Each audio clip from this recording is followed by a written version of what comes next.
গেলেকীৰ নৱালীত সংঘটিত হৈছে জঘন্য কাণ্ড। নিজ পিতৃৰ কামনা বলি হ'ল এগৰাকী 9 বছৰীয়া শিশু। গেলেকীৰ নৱালীত আনোৱাৰ হুছেইন নামৰ লোকজনৰ ঘৰত বন কৰা হিচাপে থকা এটা পৰিয়ালৰ মাজত এই জঘন্য কাণ্ড সংঘটিত হয়। খবৰ অনুসৰি আনোৱাৰ হুছেইনৰ ঘৰত বন কৰিবৰ বাবে এটা পৰিয়ালক আশ্ৰয় দিছিল বিগত সময়ত।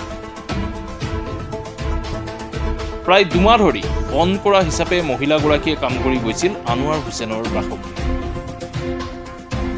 মহিলাগৰাকীয়ে কাম কৰিবলৈ যোৱাৰ সময়তে মহিলাগৰাকীৰ নিজ স্বামীয়ে নিজ কন্যাৰ সৈতে অসৎ কাৰ্যত লিপ্ত হোৱাৰ গুৰুত্বৰ অভিযোগ ইতিমধ্যে উত্থাপন হৈছে।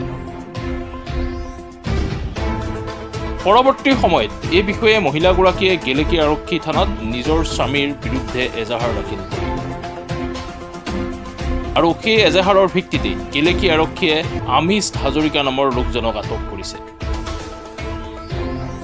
বৰ্তমান আমিজ হাজৰিকাক গেলেকী আৰক্ষীয়ে আদালতলৈ প্ৰেৰণ কৰিছে। এতিয়া আৰক্ষীৰ তদন্তৰ পাছতহে প্ৰকৃত ৰহস্যৰ উদ্ধাৰ হোৱাৰ সম্ভাৱনা আছে। তাৰমানে মই ৰাতিপুৱা উঠি পেলাই আমি নৱালীত থাকোঁ।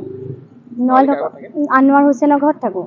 তেওঁৰ ঘৰত মই ভাড়া থাকোঁ। তেওঁৰ ঘৰত মই কাম কৰোঁ, ঘৰুৱা কাম কৰা মুহূৰ্তত মই ৰাতিপুৱা উঠি আহিলোঁ, তেখেতৰ ঘৰত সোমাই পেলাই তেখেতৰ ঘৰ চৰ সাৰি মেলি ক্লিয়াৰ কৰি থৈ মই আমাৰ চাহ তাহ বনালোঁ। বনাই পেলাই মই বোলো তেখেত ওপৰত আছে, মই গৈ মাতোংগৈ আহিবলৈ চাহখন খাবলৈ। আমাৰ মানে মানুহজন হাজবেণ্ড আজিম হাজৰিকা আৰু মোৰ ছোৱালীজনী যিজনী তেখেত ওপৰত আছে। মই বোলো মাতোংগৈ। মাতিবলৈ যাওঁতে দেখিছোঁ মোৰ দৰ্জাখন মৰা আছে, ৰুমৰ যিটো দৰ্জা আছে সেইটো দৰ্জা মৰা আছে আৰু তেহেঁতি দুটা মানে বিচনাত আছে। তাৰ মই মাতোঁতে মানে বিচনাখন মানে আৱাজ দি আছে, ধপধপকৈ এটা আৱাজ দি আছে বিচনাখনত। তেতিয়া মই মন কৰি শুনিলোঁ যে নাই বিচনাখন অকণমান জোৰকৈ অকণমান আৱাজটো দিছে। তেতিয়া মই তেখেতক মাত লগাইছোঁ, মানে মোৰ হাজবেণ্ডক মই মাত লগাইছোঁ যে কি হ'ল, দৰ্জা খোলা, কি কৰি আছে তোমালোকে ভিতৰত, দৰ্জা খোলা চিঞৰতে মানে কি হ'ল, অকণমান মানে ধৰক 5-10 মিনিটমান হৈ গ'ল, দৰ্জাটো নাই খোলা। কি হ'ল তোমালোকে, দৰ্জা খুলিবা নে নুখোলা? মই ছোৱালীজনীক মাতিছোঁ, ফাৰ্নাছ দৰ্জা খোল, কি কৰি আছোঁ ভিতৰত? তেনেকৈ তেওঁ কি কৰিলে, ধুচমুচকৈ ওলাই আহিলে, আহি পিনে দৰ্জাখন খুলিলে। খোলাৰ পাছত ছোৱালীজনী বিচনাখনতে ব্লেংকেট লৈ শুই আছে। মই ক'লোঁ কি হ'ল, ইমান দেৰিলৈকে কি কৰি আছ তহঁতি, বাপেক জীয়েকে কি কৰি আছ? যিহেতু মোৰ এটা সন্দেহ হৈছে, হয় ছোৱালীজনী তেওঁৰ ভাগৰ নহয়, মোৰতো ছেকেণ্ড মেৰেজ হয়, আজি মিনিমাম 3 বছৰমান হৈছে।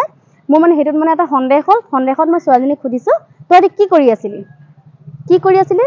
মানুহজনে কৈছে কি বোলে নাই বোলে একো কৰা নাই, আমি শুই আছিলোঁ। নহয় ইমান দেৰিলৈকে তুমি ছোৱালীজনীলৈ শুই থকাটো কোনো হেৰি নহয় নহয়, চৰ্ত নপৰে। তুমি তলত মাতিছোঁ, মই তললৈ আহিব লাগে খাবলৈ, আৰু সদায় তোমাক মই এনেকৈ মাতি নি খুৱাব নোৱাৰোঁ নহয়।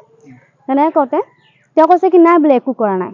মই একো কৰা নাই, বিচনাখন কিয় আৱাজ দিছিলে আৰু দৰ্জাখন কিয় মৰা আছিলে, আৰু ছোৱালীজনী তাৰ পৰা সেইখন বিচনাৰ পৰা এইখন বিচনা কেনেকৈ পালে? আৰু তাইক তুমি ৰাতিপুৱা মই সোনকালে জগাই থৈ গৈছোঁ, তাইক তুমি তললৈ পঠিয়াই দিব লাগে, তাইক ওপৰত ৰাখিব নালাগে। তাৰপিছতে মই ছোৱালীজনীক মানে অকণমান ধমকি দিছোঁ মানে কি কৰিছিলি ক, নহ'লে মই তোক এতিয়া মাৰিম।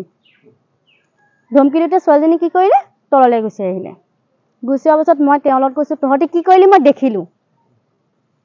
মই দেখিছোঁ সঁচাটো ক, কি কৰিলি সঁচাটো ক। কওঁতে মানে তেওঁ কৈছে নাই একো কৰা নাই, তই চিঞৰ বাখৰ নকৰিবি, তোৰ ভৰিত ধৰিছোঁ, চিঞৰ বাখৰ মই তই সঁচাটো ক, কি কৰি আছিলি?